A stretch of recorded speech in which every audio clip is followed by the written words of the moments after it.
Hey team, and welcome. I'm your host, Carrie, creator of Mother Life, your destination for all things real talk and parenting. This is the IRL group chat, where we talk about the wild balancing act of pursuing careers and passions while also doing our best to show up for our kids. Join me every week as I sit down with some badass parents in my closet and we talk about their careers, kids, and relationships and all of the weird shit that comes up when you're trying to balance the seemingly impossible.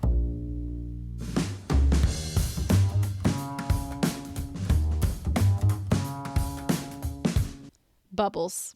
We all live inside of them to some extent or another. Whether you've remained in the place you grew up, or you only hang out with people with similar views or professions or life stages as you, it's easy to accidentally create a bubble for yourself. They're nice, they're cozy, they're familiar in some way or another. But sometimes we get the opportunity or take the opportunity to get outside of the bubble, whatever that means to you. And man, can that be a transformative experience. Whether it's just visiting a different part of town, meeting people from a different socioeconomic bracket, or trying a new activity, or more dramatically, living in a new place, being confronted with new cultures. Getting out of the bubble makes our brain work harder, in a good way. There are fewer novel experiences to autopilot on. Outside of the bubble is where our greatest growth as individuals can happen. Today's guest had me thinking a lot about life outside the bubble and how transformative it can really be. Erin Lim Rhodes had an upbringing full of love and parental support and could have stayed in a bubble forever. But a chance opportunity to get out of her bubble and travel far changed everything for her. I think I relate so hard to this because getting out for me was a huge part of my story, my life view, my trajectory. It's been such a gift.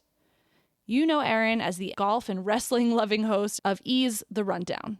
Today, let's hang out and get down to the brass tacks of who this person is. And maybe you'll think of some small way you can get out of your own bubble this week. Enjoy, share with a friend, let's talk. 1:30 on the dot. You're so punctual. That never happens. I respect time, and I love when people respect my time. And I like that it says mama on your necklace. She's on brand.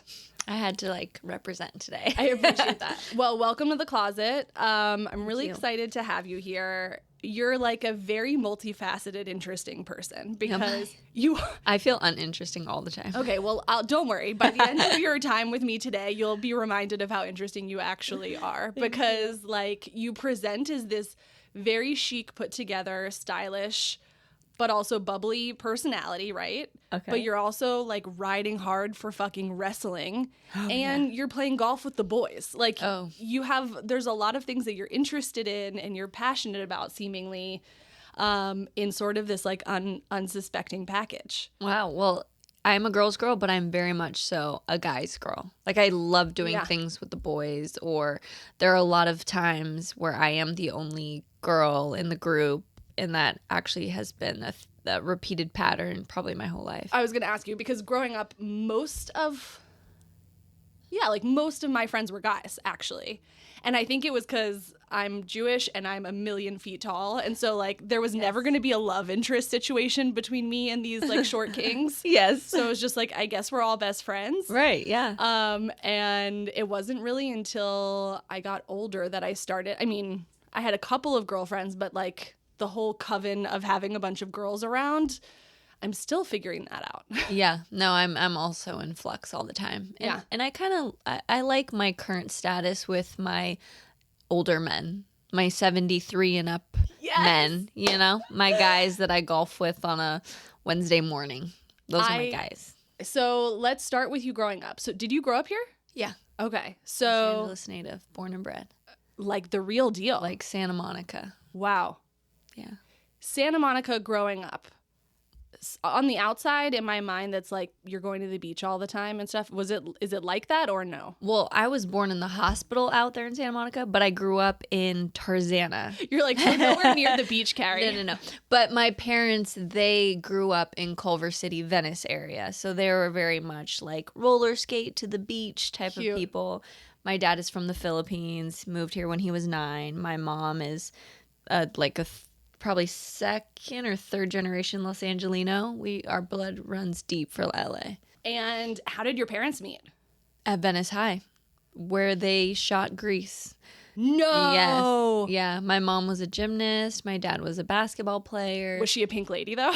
She was kind of. I mean, she was like that gymnast it girl, very stylish and cutesy. And I guess she saw my dad shooting hoops at the gym and always had a crush on him, and they were running in the same circles. And next thing you know, she gets knocked up. Yeah. High school I'm trying to make it cute. Yeah. Erin. High school sweetheart who got knocked up, who gave up on college and all that. But hey, she raised a family. Are they still together?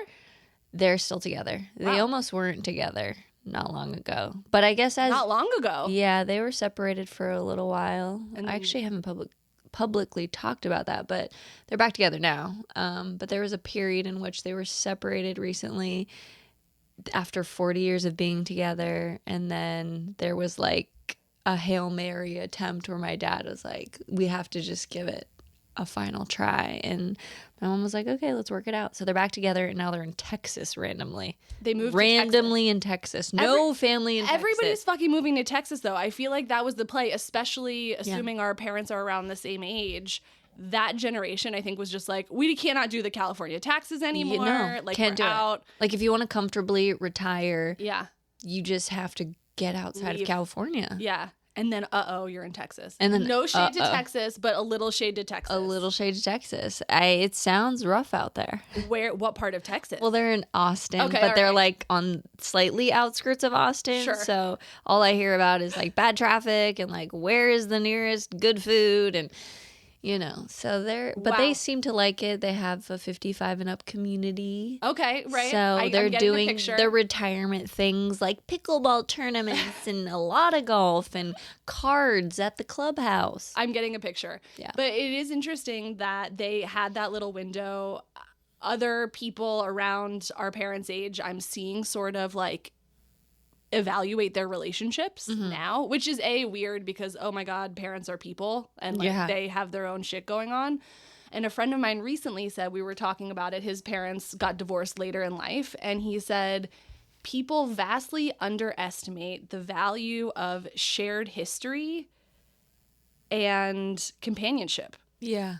And the fact that like maybe they separated and got back together is a little bit a testament to that, because you're like, oh wait, you know all of my shit, like I know what I'm getting with you, and like you might be so annoying or like do this thing that I really really hate, but at least I like know your deal. Exactly. Rather than dating at 70 years in your 60s Right. or whatever. Yeah, and they went through that whole thing where it's like, okay, midlife crisis, literally on the back half of our life, like just starting the back nine of life. The back nine, guys. We got to golf. Bring it all back to golf.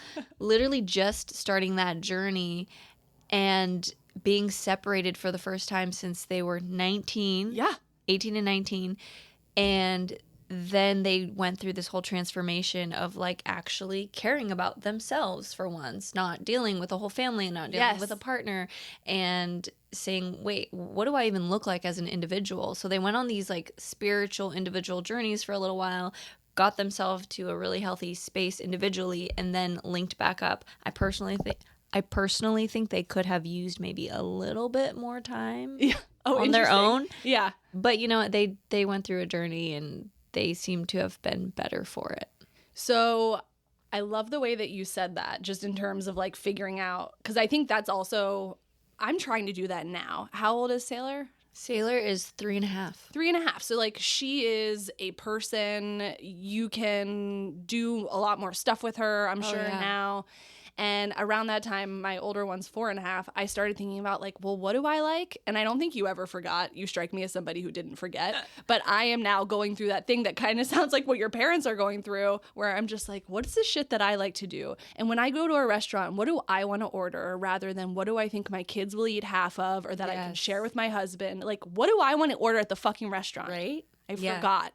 I know. It is actually so easy to forget your identity when you do have your hands in so many other plates, to stick to the metaphor. Yeah, exactly. And it's also just easier, like, to just be like, you know, if I just order this fucking thing, then I don't have to think about blah, blah, blah. Exactly. And you just realize, like, well, just because it's easier doesn't actually mean right. that's better. I know. Often it means it's not I know. better. I mean, already I'm like ordering things that are less spicy because I'm like, oh, if she picks off this plate, she's gonna be in tears. Yes. I'm like, I gotta get something a little more bland. Exactly. Also, though, that would be a really, really sick play to just make your food so spicy that your kids can't steal it. That's smart. Actually, yeah. You're doing it all wrong. Back before Sailor really had, you know, like a dialogue or could speak or communicate, a thing that we would say all the time is like hot, spicy. So she wouldn't touch things or she wouldn't get into it.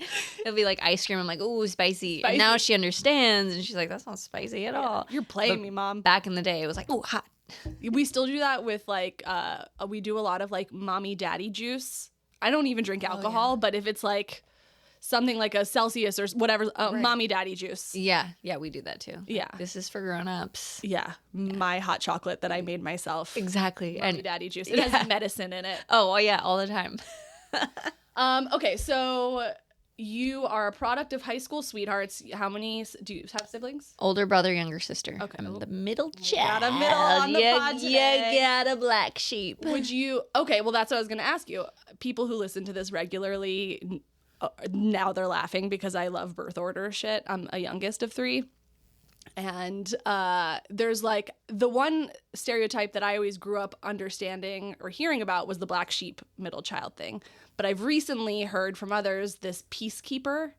Oh, have you heard of this one? Girl, that's me. I haven't heard of it, but I know it's me. Right. So I kind of like this reframing of the middle child as the peacekeeper because every middle child I've mentioned it to is like, oh yeah, 100% that's me. Yeah, because we're in everyone's mess. Right. Like the person closest to me on this end trusts me, and the person on this end trusts me. But the two on those opposite ends, they don't like each other. Yeah.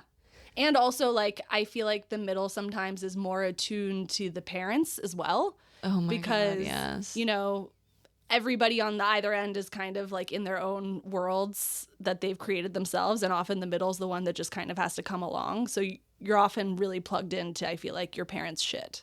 Girl, it is so annoying. I want to unplug. And let me tell you, I have tried to personally cut those cords, and somehow I'm still consciously uncouple. I'm trying to consciously uncouple from my parents, and still they bring me back in. It must mean that you guys have a really close relationship. Yeah, you could say that. So you grew up here, and what sorts of things were you into when you were growing up? So I have an older brother who's 7 years older than me, and the first thing he said when I was born was, return her, I wanted a boy. Sure, obviously. So my whole life I was trying to be like the dream little brother who he'd want to hang out with. So I loved wrestling, skateboarding, Ninja Turtles, literally anything that he was into. If his favorite color was green, I denounced pink. I was like, green is my favorite color too. And I would wear his clothes. So and if he was running around shirtless, I was running around shirtless. Like I was very much trying to fulfill the little brother role. So I was doing a lot of, like, I just was born a tomboy essentially. I mean, I had my moments of being a little bit girly. I think we all kind of do. But I really was into all of that stuff. Anything that my older brother was into. Until my sister came along, and then it was like, okay, we're Mary Kate and Ashley Olsen. We are twins. We're not, but we are. And now I now reincorporate pink into my vocabulary. Yeah, no, but I was Mary Kate. My sister was Ashley, and I was Mary Kate. Okay, which so we all know clear. Mary Kate was a little more tomboy. Yeah, it's true. Okay, you really worked the whole thing in. It's perfect. Okay. And what sort of household was it? Was it strict? Was it... How were parents running the ship? So I read this thing recently that said every child has a different experience with their parents. Correct. Which is very true because I'm like, they were kind of chill. And my brother was like, no, they were so strict with me. And then my sister was like, I don't really know. The relationship you guys have with mom and dad is so different. Like, they were this way with me. And I'm like, no, they weren't. So anyway, my vision from my POV, it was kind of lax because I think they did all of the things with my brother with trying to enforce curfews and maybe stricter, I don't know, rules. Yeah. But for me, I kind of got away with a lot, but I was very, very respectful, and I always have been a high achiever. So I'm always getting good grades. I'm always on the honor roll. I'm always getting like weird little citizen of the month certificates or whatever. Yeah. And I present and I am like a good kid. But at the same time, I'm like, not respecting the curfew when I am a teenager. I am coming home at any hour of the night. Yeah. I am, maybe sneaking out the window. And but like they kind of trusted that if you were in situations like that you weren't going to do something that they would regret giving you the for whatever reason they gave me the rope, and they trusted that I was. You didn't hang yourself with it though, and there you go. Which is it's kind of interesting. I'm like they did let me get away with a lot. I feel like they were a lot harsher with my older brother. Well, that's the first child thing, and I don't know if you're like that now, but now that I have this second kid with my first, I'm like, oh my God, I feel so bad. Because I can see how like anxious I was and my husband was about all sorts of things, that just like he got handed our anxiety on things because we didn't know what we were doing as our first kid. Right. And the second one, we're so much more relaxed about a bunch of stuff. I'm not bringing her to the doctor every 5 seconds because I'm like, I've seen this before. Yeah, they always say the second child is like eating mud and feeding themselves and making their own dinner. Yeah. And maybe that is what it was like for me. Yeah. Whereas like my brother's like, no, they made sure I came home by 11 p.m. I was like, oh, so am I 2 a.m. But I got home. But I got home, and I guess I wasn't afraid to also call my parents if I was in a situation of needing them. So I guess we had maybe a little bit more of a trusting relationship. Yeah, that sounds great. Yeah. And in that period of growing up, being a tomboy, did you feel like there were any sort of family expectations on the type of career you should have one day, or like the trajectory you should have, or was it kind of a blank slate? It was essentially a blank slate. I mean, they always wanted me to do something that, I don't know, that would be awesome, but they never said, you should be a doctor, you should be a lawyer. They never really had those deep influences. They always wanted me to go to college. They wanted all of us to go to college. And I always knew that that was something that they would expect of me, but also something that I wanted for myself. And my mom said that when I was 3 or 4 years old, I said, when I grow up, I'm going to make a lot of money so I can buy whatever I want. Because, at that age, you kind of have the concept of buying things. Like even Sailor right now is like, Mommy, this is my money. Hold on to it so you could buy me things. Right. Like Sailor knows that like already. Like the $1.25 so when my mom is telling me this, I'm like, oh, okay, I can imagine myself saying that. Yeah. And she's like, but you literally were so driven your whole life to earn and achieve. Like always had a dangling carrot. And once I got the carrot, it was on to the next carrot. Yeah. So I think at a very young age, I knew I wanted to be in entertainment. I always had a microphone or imaginary microphone in my hand. My parents had a camcorder, like a VHS camcorder situation, and I was making home videos since elementary school. So I always knew that I wanted to be in entertainment in some way, whether I'm holding the camera or I'm writing a little script for a short film, or I am the news reporter. Like there's photos of me in 6th or 7th grade where I'm literally saying like, I want to be a journalist. I want to be a broadcaster. So I think because I have always had this vision for myself, my parents just trusted that I was going to do it because I have always achieved in my life. I think that's amazing. I mean, I was the same, the everything, and I knew I was going to be a journalist and all this stuff, which I did go on to do, but I felt for the household I grew up in, especially my dad, who's like a serious doctor guy, that I needed to do like serious things. I was so interested in fashion. I was so interested in entertainment, but like those were considered not serious things. So I had to I felt like I put on this mask of like, when we were doing our senior documentaries in college, like everybody else was doing like silly fun shit, and I did mine on 9/11. Oh my God. Like why? Like what am I trying to prove? The point is to see if you can tell a fucking story and whatever. Like nobody cares about, but like I really had to go for it and like make sure people were crying. Why? Why? It's only now that I'm almost 40 that I'm reclaiming my silly. Like it took me a long time to just be like, oh, I don't have to be super serious. Yeah, you wanted to be taken seriously. You wanted that respect from your parents. Well, mainly my dad. My mom thinks the sun shines out of my ass at all hours. You know what? God bless moms. God bless that is moms. Like we do think the sun shines out of our kids' asses. Totally. Like sometimes I will overhear her explain to people what I do or what I did. You would think I am like an ambassador to another country. I'm about to be president. Like just crazy overinflation. But in her mind, that is truly who I am. I love that. It's great. It's great. And you need are a little those bit of that. things. I am those things. Watch out 2020, whatever the next election is. I feel like actually anybody could take that job at this point. Anyone can. Anybody Please, can. Anyone do. Yeah, anybody. It's available. Okay, so you're growing up. You know that you want to do something in journalism. Where did you end up going to school? I went to Chapman University in Orange County. Nice. And I was in the broadcast journalism program. And they also have like a famous like filmmaking program as well, right? Yeah, it's at the Dodge College of Film and Television, so that's what I was a part of. Amazing. And then did you know you wanted to come back to LA? I mean, LA is for entertainment. Yeah, I think I stayed in California and went to a school that's not so far from LA, so I could still have that connection. You know, it's far enough so I don't have to live at my parents' house. Yeah. But it's close enough so if I had an internship, I could just do that hour-and-a-half commute.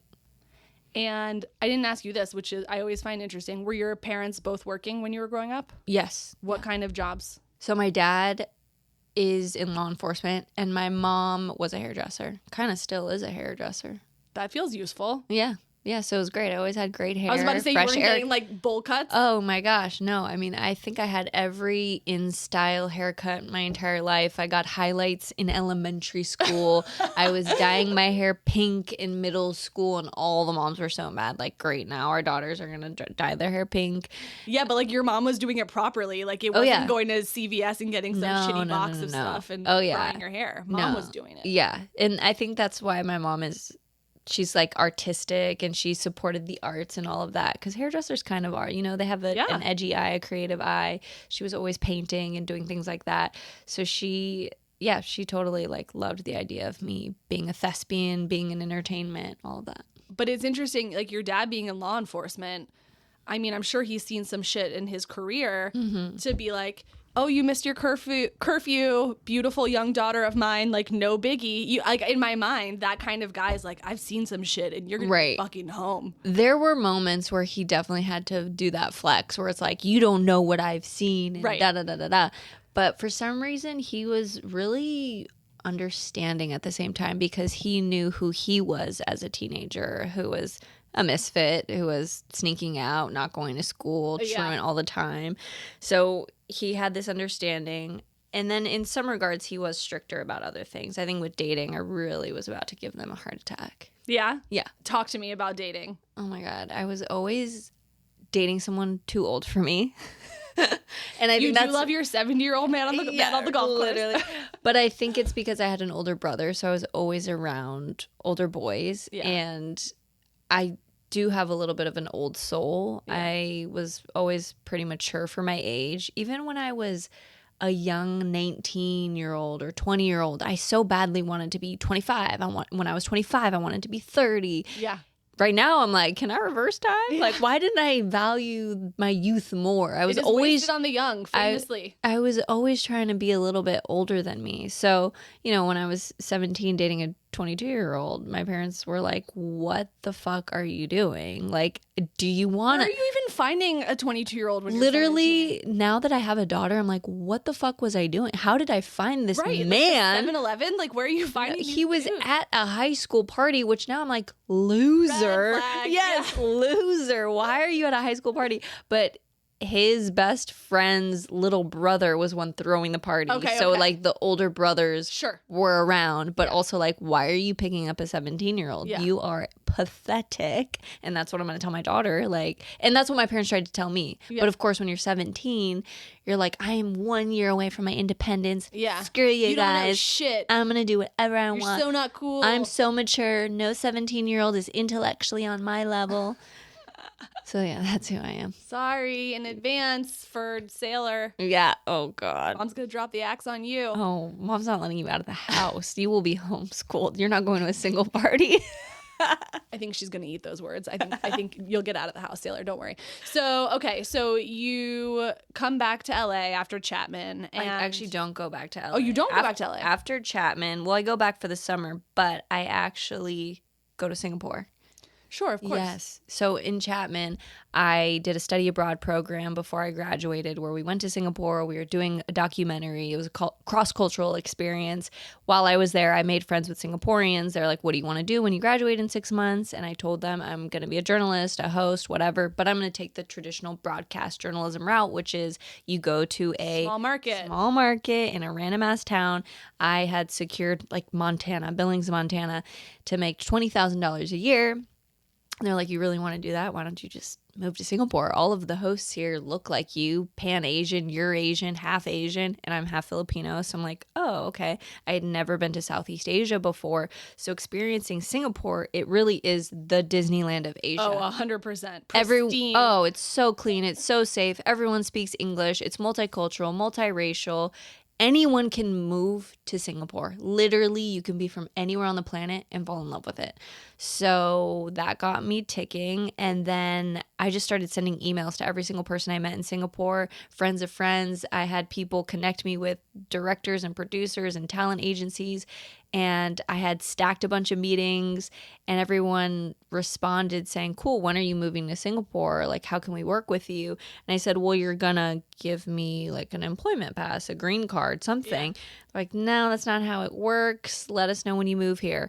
So then I'm done doing this documentary. I am sitting in my commencement speech, checking emails as a businesswoman does.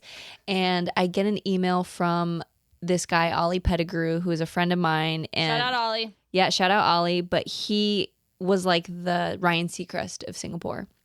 And he was like, hey, I had reached out to him just wanting to talk about hosting. And he's like, yeah, let's take a meeting. I'm in LA. I'm like, oh, cool. Like, let's take a meeting. So I take him to Umami Burger. Okay, right? He's not from here. Sure. We go to Umami Burger. I pay for the meal because I'm fresh out of college, 22 years old. I only had $13 to spend. So I pay for his lunch, but it meant something to him. And he was like, look, I see you've got talent. I watched your reel. Like, you have a very professional looking kit. I can introduce you to people in Singapore, but it's what you do in the room. So, like, why don't you give yourself 3 months to make it or break it? Just move out there and figure it out. I was like, okay, cool. So I tell my parents I'm moving to Singapore. They're like, what? And basically I lie to them and tell them that I have a job. Sure. And I kind of do, but it's to host a live event that was going to pay $500 that wasn't going to be broadcast. It was nothing that would really push my career forward. But a friend had got me in touch with, I don't know, a talent agency. And they're like, you're going to host this thing called Manhunt. It's going to be at our local nightclub. And you're just going to be the host announcing the dudes who are walking down the runway. Sure. And so I'm like, yeah, I got a job, Mom and Dad. I have to move. And so I packed my bags and I moved to Singapore with $500 cash, my graduation money. And I say, if I don't make it, I'll be back in 3 months. That all turned into 2 years of working there. And before I moved to Singapore, I said to myself, oh my gosh, they have eAsia here. I would love to work for eAsia. And through a weird series of events, I get eAsia, and eAsia leads back to eHollywood. And then now, 10 years later, here I am. Incredible. Yeah. It's such a good... After I graduated college, moved to Hong Kong. Oh, wow. And I felt similarly about like the ease of moving to Hong Kong. I also had $500. And I was there as a journalist. The New York Times did give me a visa. Oh, that's amazing. But they basically were like, we'll pay you $500 a month. And Hong Kong's like Singapore, extremely expensive. Oh my gosh, and they were it's just impossible. Like, but now you have a visa. So like you can work here and get your bylines and whatever. I could have lived there for forever. Yeah, I thought I was going to be there for 10 years, minimum 5 years, but everything just kind of accelerated and snowballed so quickly because it was easy to get jobs out there. It was easy to become a small fish, unknown, grow into a big fish in a very small pond, work with every single international network that is directly connected to the networks here. That's why there was E International, then there's E Hollywood, there was Food Network Asia, there was TLC Asia, HBO Asia, everything Asia. So it was kind of like, cool, this is the connection. Amazing. And where does your now husband enter the picture? So he enters, well, we've been together for 7 years now? Wait, what is it? 18, 19, She Not does me love doing you. math. I'm She literally does love doing you math. and care about you. She just doesn't remember how long it's been you've 7 in years. your life. He enters the picture in 2018. So I was living here for 3 years. I was back in LA for 3 years. And he actually moved to LA the same year that I moved back to LA. And we were living a block away from each other, not knowing. He used to bank in the building where we used to shoot E on Miracle Mile in LA. And we were just always two ships passing. And we randomly were going to the same church, but we never really saw each other until I started like going to the church frequently and making more of a point to just dive into my faith. And then we kept seeing each other from across the room at church, and we would never say anything to each other, but we would just have this intense eye contact, like just lock in. You know when you like just Guys, I'm pretty sure it's impure for church, okay? It was the purest form of it was eye fucking. Yeah. No, we were having those moments from across the room, and we just never introduced ourselves. And then in his mind, he kept thinking like, well, does she actually go here? Is she from out of town? Who is she? He later found out I was a host, and he was like, no, there's no way I'm being a host or anyone who's in the media or a celebrity of any type. And then I didn't know his name, and I would tell my friends there's this really hot guy at church, and I nicknamed him Worship Daddy. Because he was just always in the front row, 2 hands in the air, worshiping. And I was like, I've never seen anything hotter. And so he was Worship Daddy before I knew his name. And then cut to a couple weeks or months later of me going to the church. He is a volunteer, and he is dunking people for Baptism Sunday. Sure. I get baptized. He dunks me. Sexy. And so the first photo we have on record is him like dunking me, baptizing me. Yeah. Wow. That's before we were dating. And then, wow. Yeah. And then later we met at like a dinner party, like a mutual friend was hosting, and he was by the water cooler, and Did you dunk him into the water cooler? Basically. I was like, yo, look, we keep seeing each other. Yeah. I'm Erin. He's like, I'm Joshua. Yeah, I do keep seeing you. Hi. Hi. I dunked you. So let's talk about your faith. So did you grow up religious? I grew up Catholic. So, yeah, I guess you could say Catholics are religious. But, you know, it's like a lot of rules and rituals and things that kind of go over one's head. At least it went over mine. And, you know, you have these things like confession and rosary, and they don't make sense to me. My whole life, they don't make sense to me, but I'm just going. And I knew about God and knew about Christ, but I didn't really know about this relationship that you can have when it comes to your faith. Like, it can actually be this open dialogue. It can be not about shame and not about feeling bad about yourself. Because I think once I was in the later half of high school and then into college, my thought was, well, I'm just such a sinner and a bad person anyway. I'm going to hell. So, like, who cares? Yeah, let it rip. Yeah, exactly.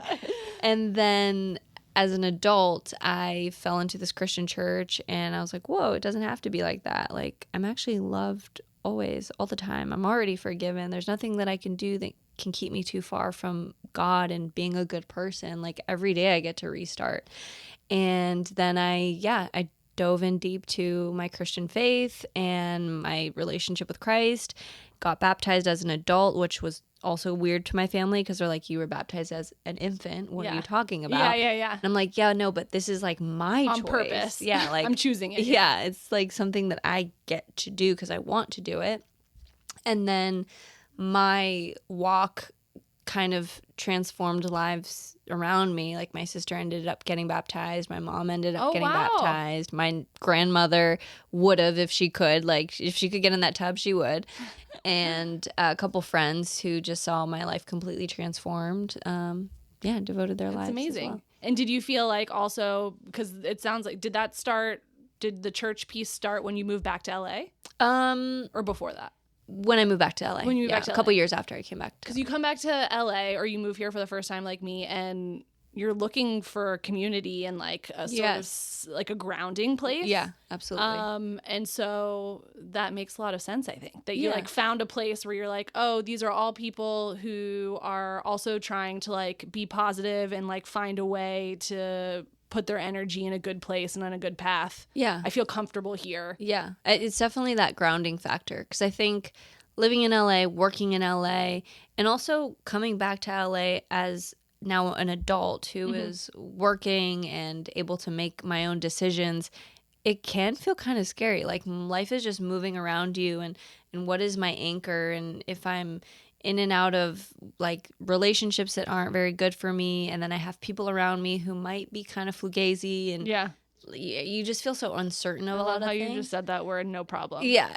You know, everything kind of just felt uncertain, and I felt that insanity factor where it's like I'm doing things the same, expecting different results. Yeah. So it was like a really good thing for me to like just, okay, let me just follow one thing that I know is true, and let me investigate and see if it is real for me, because my whole life it's just ingrained in you, and you don't really know what that's like. And if you don't question it, you're kind of just blindly following, which faith is blindly following.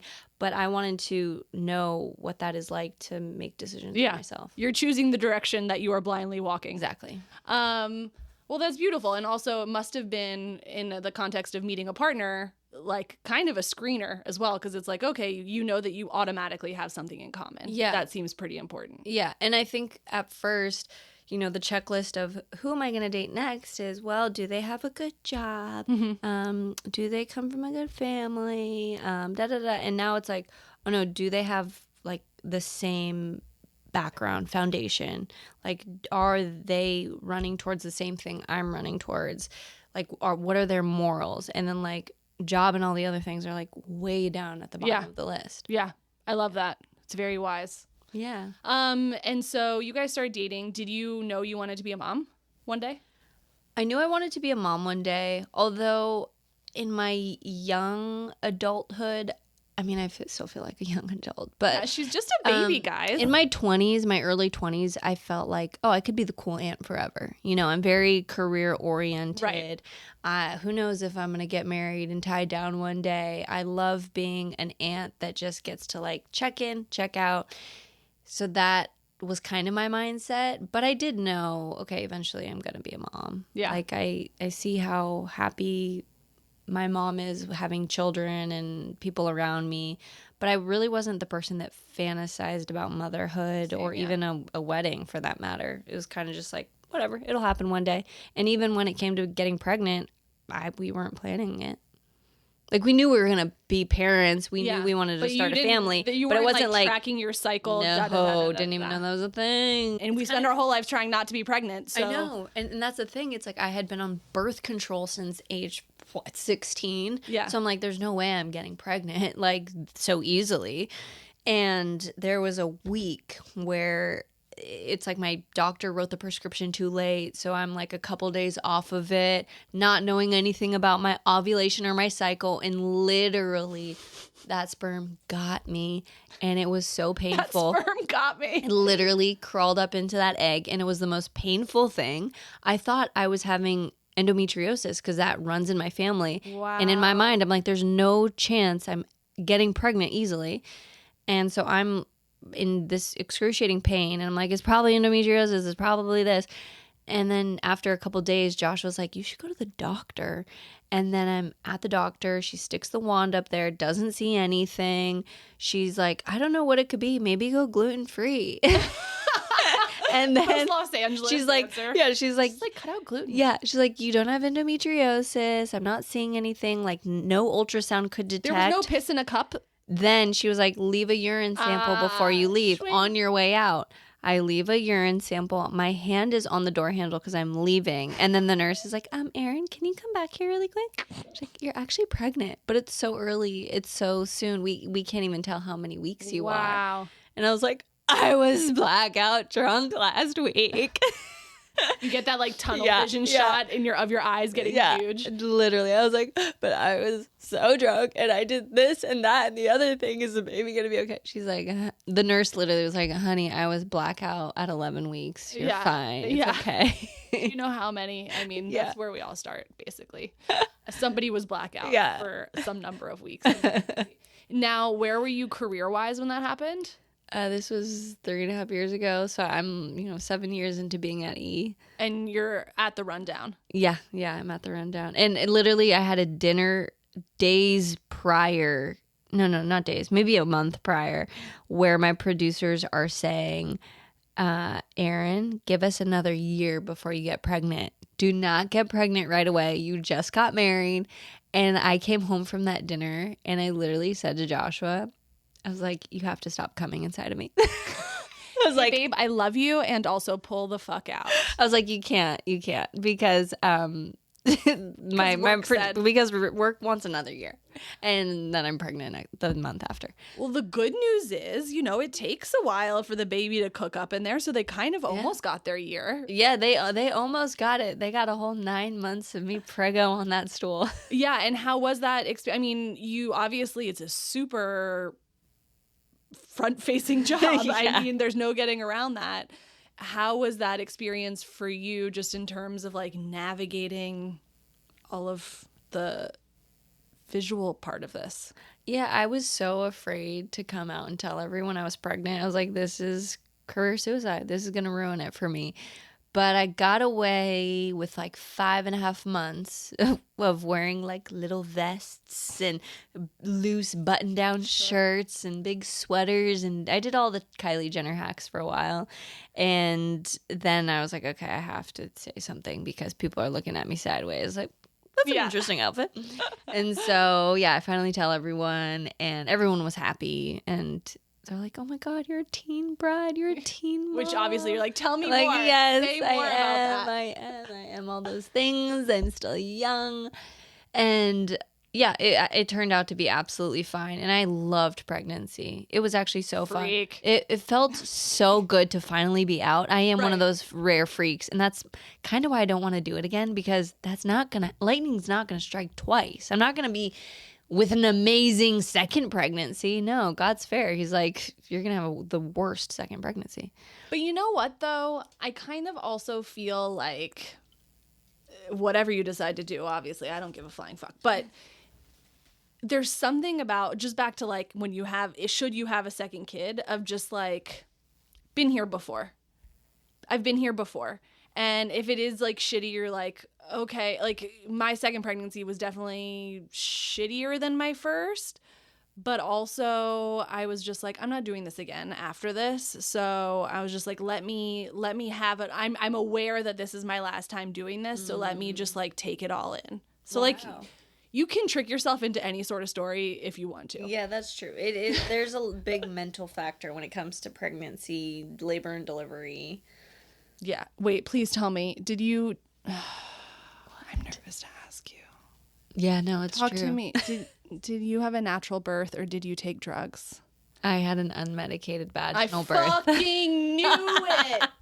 I knew it. I could smell it from you. It could be received in so many different ways depending on who you're talking to. Either people hate you or they're like, yes, with you. I am neither, quite frankly. In the sense of like, everybody choose your own path. Yeah. Do, as long as it is safe and like your doctor is down and you have a plan, like do what you want. Uh-huh. But I love when I can be right. I love being right. And I just fucking knew it. We have this amazing woman. You might know who she is, Bettina Gozo-Shimanek. She's a Nike trainer. Oh, okay. She's fucking badass. And we're having this, interview. She's incredible. And I look at her, I'm like, you fucking had a natural birth. 3. Or no, the first one was in the hospital. The second 2, and there was some complications. The second 2 were like in a bathtub, and the last one was at her house. Oh my God. There's like chickens running around in the background. Like, I'm just like, I knew it, Bettina, I knew it. And now here we are with another one. Didn't you deliver it in a hospital? I did surprisingly make it to the hospital. And my doctor, she missed our delivery. It happened so quickly that she said, you should have just had the baby at home. You did all the hard work at home. You mostly labored at home.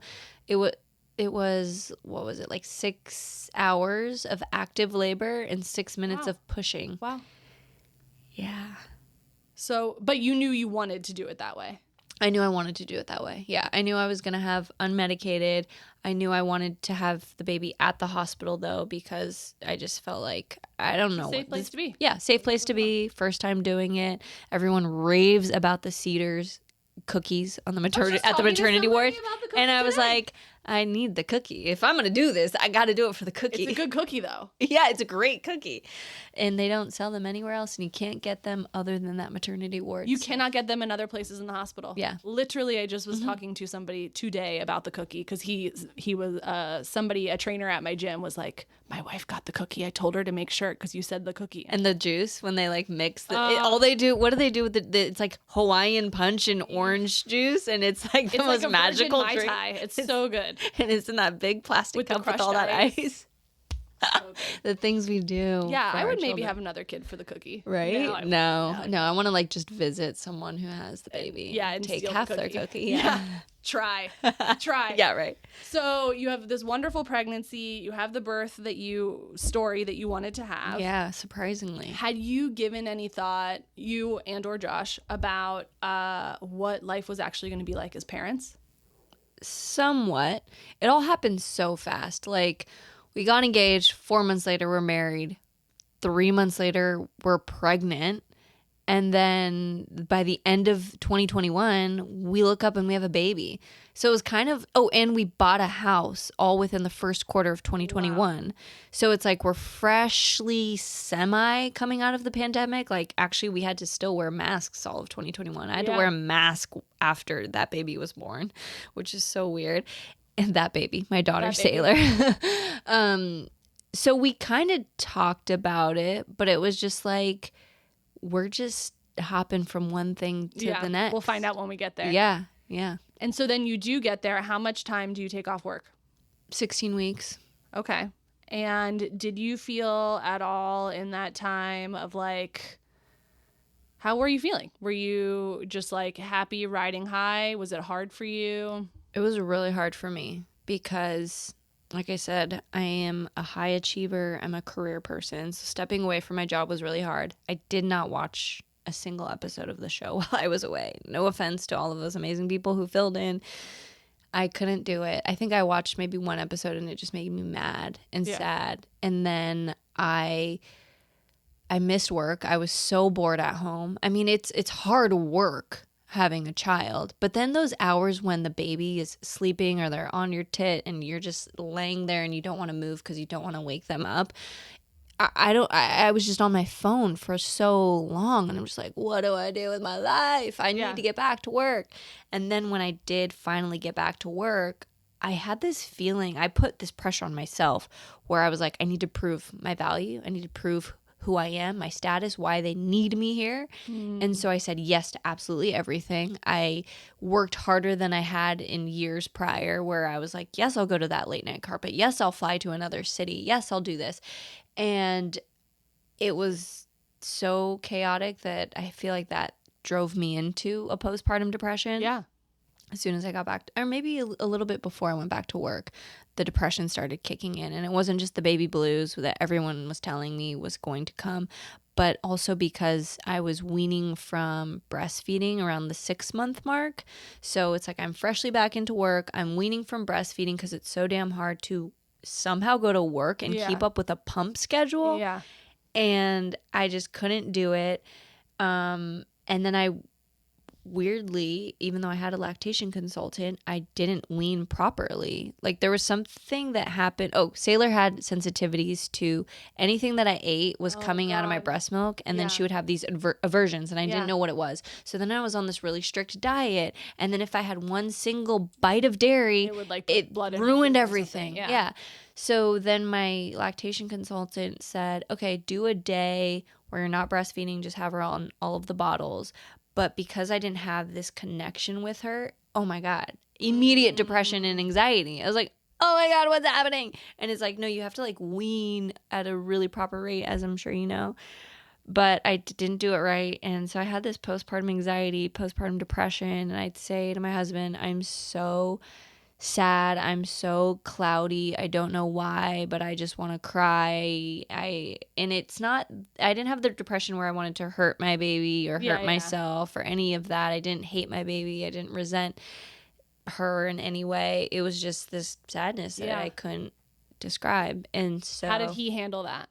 He was really supportive. He's like, well, whatever you need, like, you need to take a step back from work? Do we need to get you back into therapy? Like, what should we do? And ultimately doing therapy helped. I didn't want to get on any type of medication. Not surprised. Yeah. Our unmedicated queen. Yeah. Well, I don't know. I just like I had never been on anything. I had never dealt with anxiety until this moment. So I didn't want to like do anything like that. And then I did have Sailor's placenta encapsulated and I had the tincture and all of that. So I was like putting that in my smoothies to help regulate my hormones, which is could not really be cool. more California to me. Like I am talking to like the queen of Los Angeles right now. Honestly, the hormone regulation with the things from our placenta, like our placenta is so magical. Yeah, apparently when Sailor gets her period, like she can even ingest her own placenta. What? Yes, placenta. Look up placenta power. It's crazy. I don't know if I'm strong enough. I don't think I'm strong enough. It tastes like a strong alcohol. Definitely put it in a smoothie. But yeah, so I was so depressed. And then I think it was 2023, 2022 was dark. 2023, he's like, get a hobby. I was like, okay. Bitch, get a hobby. He's like, what is your hobby? And I said, well, it's surfing and it's soccer. He's like, cool, you did that in high school. What is your hobby today? Going to yoga, hanging out with my friends. He's like, yeah, you do yoga to keep up your basic health and you hang out with your friends as you should. Yeah. What do you do for fun? I'm like, okay, I'm going to get a hobby this year. And I dragged my feet for 4 months. And then finally I got into golf. Oh, so that's a new thing. Golf. Yeah. Wow. Mm-hmm. Within the last 2 years. And now you're just playing with Justin Timberlake cash? Yeah. All because my friend invited me to go to a celebrity tournament. And I totally said no initially. I was like, absolutely not. And she was like, we drink tequila, we barely keep score, and we sing karaoke. And I said, absolutely yes. Yeah. Let me revisit what I just said. I don't care how much I suck. Let's go. This is like a great example of like how consuming somebody's life on social media, you only get a tiny, in my mind, because, you know, I'm newish to the Erin Lim story. I'm thinking you're fucking Tiger Woods. No, girl. Because I'm like seeing you in this context, playing golf, Right. getting the cool golf shoes. And I'm like, she's a prodigy. She's clearly a golf prodigy. No. I started because the depression and my husband challenged me to get a hobby. And then my girlfriend, Michelle Wee West, who is a professional golfer, was in the LPGA. She was like, come to this tournament. And that tournament is what helped me get into it. Like that, I got the community of it. It was the community, totally. I was like, wait, golf could be fun and listen to loud music and everyone's drinking and smoking and having a bomb-ass time and like, who cares what you shot? Like, yes. Amazing. Yeah. Amazing.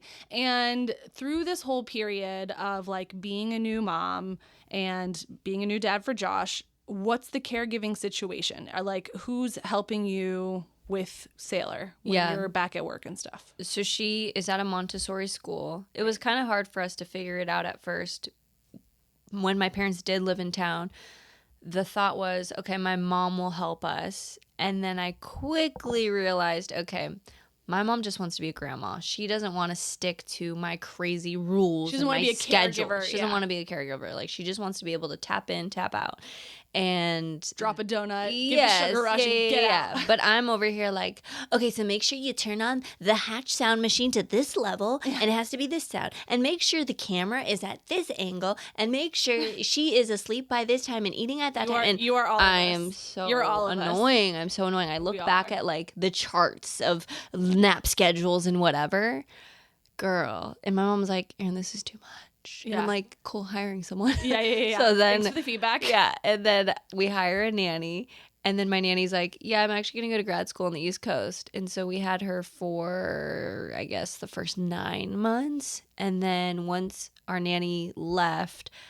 our only choice really was to put her in a daycare, like a Montessori daycare since a young age. She was 9 months, and then she's been at that school ever since. And how does the division, what sort of job does Josh have? He's a creative director, graphic designer, so he works with brands. He seems merch. like a cool dude. Very so artistic. This tracks. Yeah. Okay. So how's the division of labor look like? Like, who's doing morning stuff? Who's doing evening stuff? It's, for the most part, pretty down the middle, but more so responsibilities fall on Joshua. Because I have to commute into work and he gets to work from home. So and then sometimes I have, evening carpets or events, or I'm traveling a lot for work.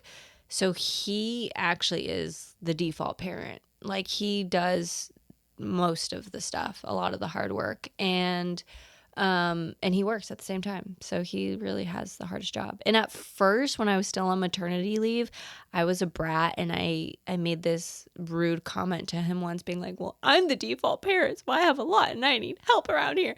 And then cut to the dynamic in actuality for the most of Sailor's life. It's all been on him. He's always been the default parent. And what's the biggest thing you guys fight about?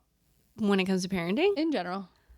In general, me being like, I need you to come to more events with me. He's like, I'm an introvert. Right. I'm very familiar with this. This is why you need friends. Yeah, I'm like, my husband's often like, just leave me at home. Yes, I know. I'm like, come out more. I don't know. We don't really have like a reoccurring fight, but if there was one, it's probably that. That's cute. Yeah. And then because more falls on him, does he ever get frustrated with that? And No, he does not get frustrated with me. Josh, you can text me. He's an angel. Let me know. He literally has never had a single complaint with how much I travel, with how many bedtimes I've missed or drop-offs, or every time I'm changing the schedule to be like, actually, I know it's my day to take Sailor to work or to school, but can you take her on this day, and can you take her tomorrow and the next day? Or how many social obligations, or I'm the person that's an extrovert and I want to be out with my friends, so I'm like, I actually have a dinner as well. So it's like I got work on Monday, and then I got dinner on Tuesday, and then on Wednesday I got an event. He has not complained. And honestly, sometimes I'm like, just tell me. Right. Just fucking tell me you're fucking mad. Just tell me you're mad, so now I can't go. Yeah. There you go. Yeah. I need you to slow me down. But it also seems like you guys do fun shit together as well. Yeah. Yeah. And he's also that person too, where he's like, cool, you got a work trip in Florida? Like, we're all going to go. And all the time I'm convincing him to tag along on a work trip. And then later he's like, yeah, that kind of sucked being on that work trip because you were at work and I was just in a hotel with the baby. Right. And I was like, well, why'd you come? And he's like, because you wanted support. And I'm like, oh. Yeah. God bless you, Josh. Yeah. You're also a Disney person, aren't you? New Disney adult. Okay. Talk to me about becoming a Disney adult. Are you there? I'm not.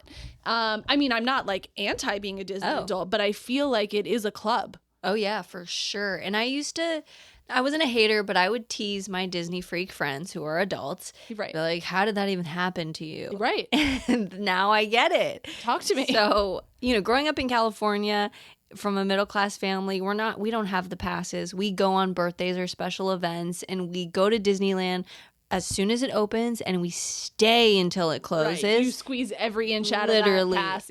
And you are walking outside of Disneyland hating it. Right. So I went a handful of times throughout my life, not obsessed with it. And then we have Sailor, and we go with her. We go with her too early the first time. She's like 9 months, not even aware. We went because friends were in town and they were taking their kid. She just found her own hands. Literally. Yeah. It's like, we don't have to be spending like $1,000 for this right now. And so I was like, whatever.